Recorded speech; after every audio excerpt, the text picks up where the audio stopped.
The grand ballroom of the Royal Crown Hotel sparkled with golden lights. Famous business leaders, celebrities, and journalists filled the hall. Expensive perfumes mixed with the sound of soft piano music as waiters carried silver trays across the room. At the center of the event stood 28-year-old CEO Emily Carter. Emily was known across the country as the youngest female CEO in the tech industry. Smart, beautiful, and extremely successful, she had built a billion-dollar company in just 5 years. Tonight, she was hosting a charity gala for young entrepreneurs. Everyone admired her confidence. But behind her perfect smile, Emily had one weakness. She judged people too quickly. As guests arrived in luxury cars, a man quietly entered the hotel holding the hand of a little girl. The man wore simple clothes. His shoes looked old, and his jacket had been stitched near the pocket. Beside him walked a 7-year-old girl with bright eyes and neatly braided hair. The receptionist looked confused. "Sir, are you sure you're at the right event?" The man smiled politely. "Yes. I received an invitation." Several guests began whispering. "Who invited him? He looks completely out of place." Emily noticed him from across the hall. Her assistant leaned closer. "That's Daniel Brooks. Apparently, he won some local innovation contest." Emily looked at Daniel for only a second before whispering coldly, "He doesn't belong here." Daniel heard the words. But he said nothing. Instead, he gently adjusted his daughter's dress and guided her toward the back corner of the ballroom. Little Sophie looked up at her father. "Daddy, maybe we should go home." Daniel forced a smile. "No, sweetheart. We came here for a reason." Unknown to everyone in that hall, Daniel was not just an ordinary single father. He was a man carrying a painful past, and a brilliant mind. 5 years earlier, Daniel had been one of the most respected software engineers in the country. He worked for a massive technology company and had helped create systems used by millions. But life changed overnight. His wife died in a tragic car accident, leaving him alone with newborn Sophie. Heartbroken, Daniel left his high-paying career to raise his daughter. He moved to a small town, worked small repair jobs, and lived quietly. People assumed he had failed in life. But they never knew the sacrifices he made. Back at the gala, Emily stepped onto the stage. "Ladies and gentlemen," she announced confidently, "tonight we celebrate innovation, leadership, and the future of business." Applause filled the room. She continued, "We also invited several finalists from our Young Innovators program. One of them will present an idea tonight." Daniel looked down at the paper in his hand. His name was on the list. Emily began introducing the finalists one by one. Most wore expensive suits and delivered polished speeches. Finally, the announcer called, "Mr. Daniel Brooks." The room fell strangely silent. Some people exchanged amused looks as Daniel slowly walked toward the stage.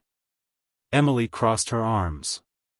Daniel plugged in his old laptop while Sophie watched proudly from her seat. A businessman near the front whispered, "This should be interesting." Daniel took a deep breath. "Good evening," he began softly. "My name is Daniel Brooks. I'm a single father, and tonight I want to talk about technology for people who are forgotten."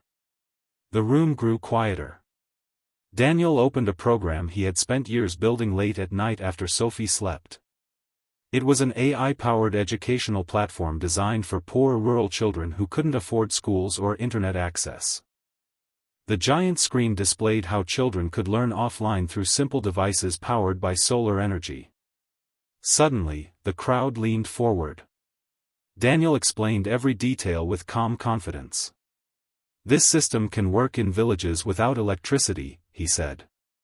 "One cheap device can educate hundreds of children." People began whispering again, but this time in amazement. Emily's expression slowly changed. Daniel continued, "I wasn't building this project for investors. I built it because my daughter once asked me why poor children don't get the same opportunities as rich kids. Sophie smiled proudly. A famous investor stood up. How much did it cost you to develop this? Daniel answered honestly, everything I had. The room became silent again. Then another judge asked, if this project is so revolutionary, why haven't we heard of you before? Daniel paused for a moment. Because success became less important to me after my wife died. Raising my daughter became my full-time job. Even Emily lowered her eyes. For the first time that night, she saw something beyond Daniel's simple appearance. She saw strength. Sacrifice. Love. Daniel finished his presentation quietly. Thank you. For 2 seconds, the room stayed silent. Then suddenly, the entire ballroom erupted into applause. People stood from their seats. Some even wiped tears from their eyes. Emily looked stunned. Daniel walked off stage and returned to Sophie, who hugged him tightly. You were amazing, Daddy. But the biggest surprise was still waiting. One of the senior investors grabbed the microphone. Ladies and gentlemen, he announced, I've attended business events for 30 years, and this is the most meaningful innovation I've ever seen. More applause exploded. Then another investor added, my company wants to fund this project immediately. And mine too, another shouted. Within minutes, Daniel's small idea turned into the center of the entire gala. Emily stood frozen. Earlier that evening, she had judged him without even knowing his story. Now the same man she insulted was inspiring the entire room. Later that night, Emily quietly approached Daniel near the balcony. The city lights glowed behind them. I owe you an apology, she admitted softly. Daniel looked at her calmly. For what? Emily hesitated. I judged you the moment I saw you. Daniel smiled faintly. That happens a lot. No, Emily said honestly. Not like this. For the first time in years, Emily felt ashamed of herself. Daniel wasn't angry. That made her feel even worse. Sophie suddenly tugged Emily's hand.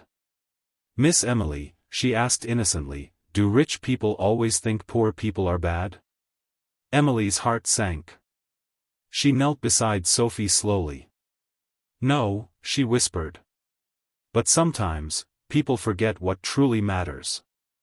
Sophie smiled. My daddy says hearts are more important than clothes. Emily looked at Daniel. He simply nodded. That single sentence changed something inside her forever. Over the next few months, Emily worked closely with Daniel's project. Together, they launched educational centers across remote villages. News channels called it one of the most inspiring partnerships in the country.